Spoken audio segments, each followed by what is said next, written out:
தமிழ் கடல் சேனல் சார்பாக உங்கள் அனைவருக்கும் வணக்கம். இன்று நம்மிடையே புலவரும் தாவரவியல் விஞ்ஞானியும் தமிழ் அறிஞருமான முனைவர் செல்வராஜ் அவர்கள் வருகை தந்துள்ளார்கள். நம் தமிழர்கள் வாழக்கூடிய இந்த பகுதியில் எப்படி அந்த பகுதியை அழைப்பது என்று ஒரு கருத்து நிலவி கொண்டிருக்கிறது. நாம் இதை தமிழ்நாடு என்று அழைக்கலாமா அல்லது தமிழகம் என்று அழைக்கலாமா என்று ஒரு குரூப்பினர் இதை தமிழ்நாடு என்று அழைக்க வேண்டும் என்று சொல்கிறார்கள். இன்னும் ஒரு குரூப்பினர் இதை தமிழகம் என்று தான் அழைக்க வேண்டும் என்று சொல்கிறார்கள். தாங்களுடைய ஷார்ட்ஸை நான் சற்று நாட்களுக்கு முன்னால் கேட்டேன். அதில் நீங்கள் தமிழ்நாடு என்பது தான் மிகவும் பொருத்தமாக இருக்கும், ஆகவே நாம் அதை தமிழ்நாடு என்று தான் அழைக்க வேண்டும் என்று தீர்க்கமாக சொன்னீர்கள். அதற்கு உங்களிடம் பல கருத்துக்கள், நீங்கள் பல அறிஞர் என்ற முறையில் உங்களுக்கு பல கருத்துக்களை நீங்கள் படித்திருப்பீர்கள், பலர் சொல்ல கேள்விப்பட்டிருப்பீர்கள், பல இலக்கியங்களிலிருந்தும் பலர் தெரிந்து கொண்டிருப்பீர்கள். ஆகவே தாங்கள் தான் இதற்கு ஒரு சரியான பொருத்தமான ஒரு நபர் என்று தாங்களை இங்கே அழைத்துள்ளோம். தாங்களுக்கு இது சம்பந்தமாக உங்களுக்கு தெரிந்த ஒரு சரியான உதாரணத்துடன் சொல்லி இங்கே அதை தீர்க்கமாக சொல்வீர்கள் என்று நம்புகிறோம். தமிழ்நாடு தமிழகம் என்ற அந்த ஒரு கருத்து வேறுபாடுகள், கருத்து மோதல்கள் நீங்கள் குறிப்பிட்டபடியே நம்முடைய தமிழ்நாட்டிலே போய்கொண்டிருந்தது.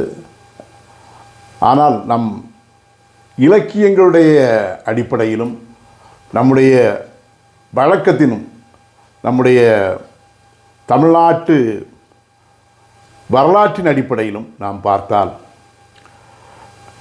நம்முடைய அடையாளம் ஒவ்வொரு தமிழ் மகனுக்கும் ஒவ்வொரு குடிமகனுக்கும் இங்கே ஒரு அடையாளம் உண்டு.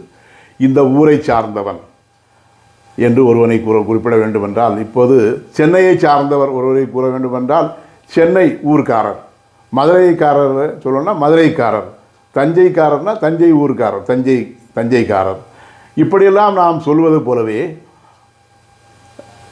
ஒவ்வொரு ஊரன் இந்த ஊரை சார்ந்தவன், ஊரன் இந்த நாட்டை சார்ந்தவன் என்பதை குறிப்பிட நாடன் என்ற பேச்சு வழக்குகள் நம்முடைய தமிழ் இலக்கியங்களிலே உண்டு.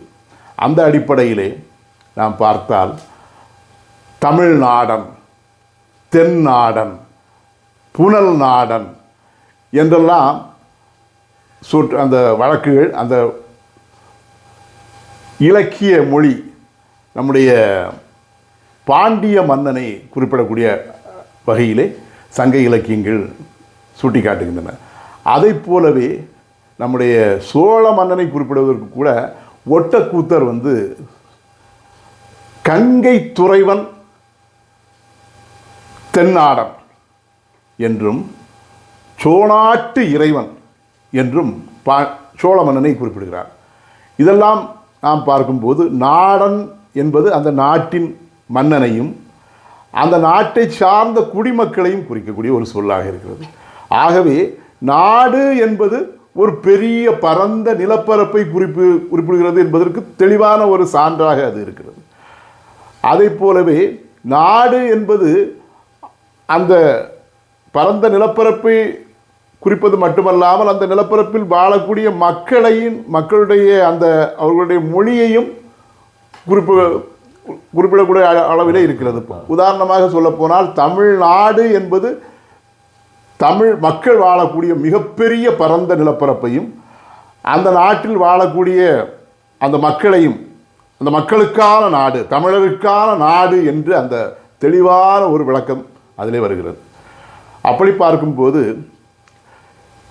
அந்த விளக்கம் நாம் இங்கே தமிழகம் என்ற வார்த்தையில் பார்த்தால், அகம் என்பது ஒரு வீட்டுக்கு நாம் அகம் என்று பேர் வைப்போம். வீடு, எங்க அகத்துக்கு வாங்க அப்படி சொல்லுவாங்க.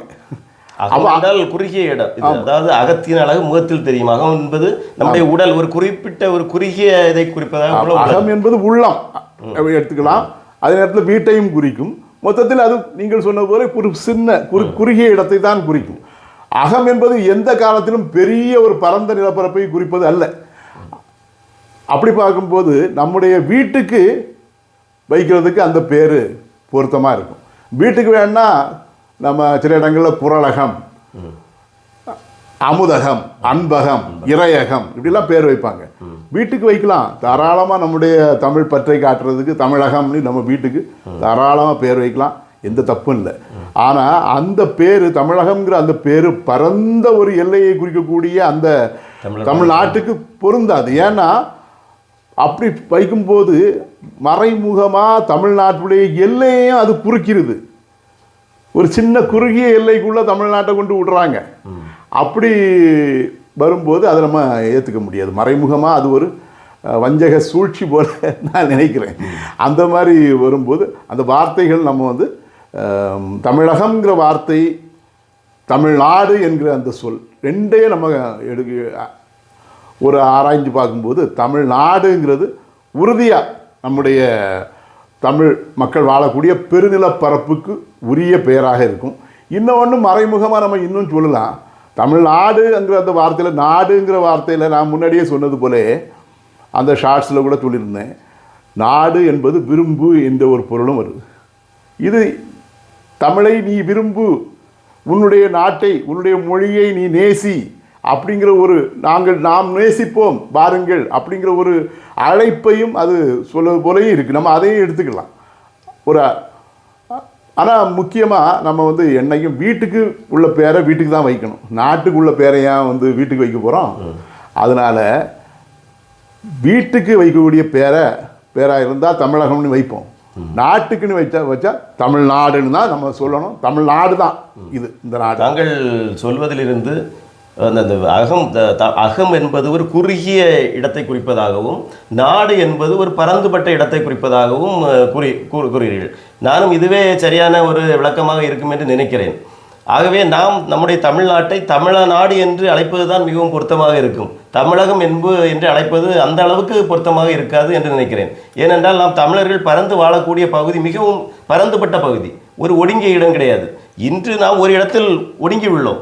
நம்முடைய பழைய ஹிஸ்டரியெல்லாம் பார்த்தோம் என்றால் நம்ம இந்தியாவில் பாதி இடத்தில் நம்ம பறந்து இருந்திருக்கிறோம். பாதி இடத்திற்கு மேலே பறந்து இருக்கிறோம். ஒட்டுமொத்த இந்தியாவுமே தமிழர்கள் வாழ்ந்த பகுதியாகத்தான் இருக்கிறது. அம்பேத்கர் கூட சொல்லுவார், இப்போ நாகர்கள் என்று சொல்லக்கூடியவர்கள் தமிழர்கள்.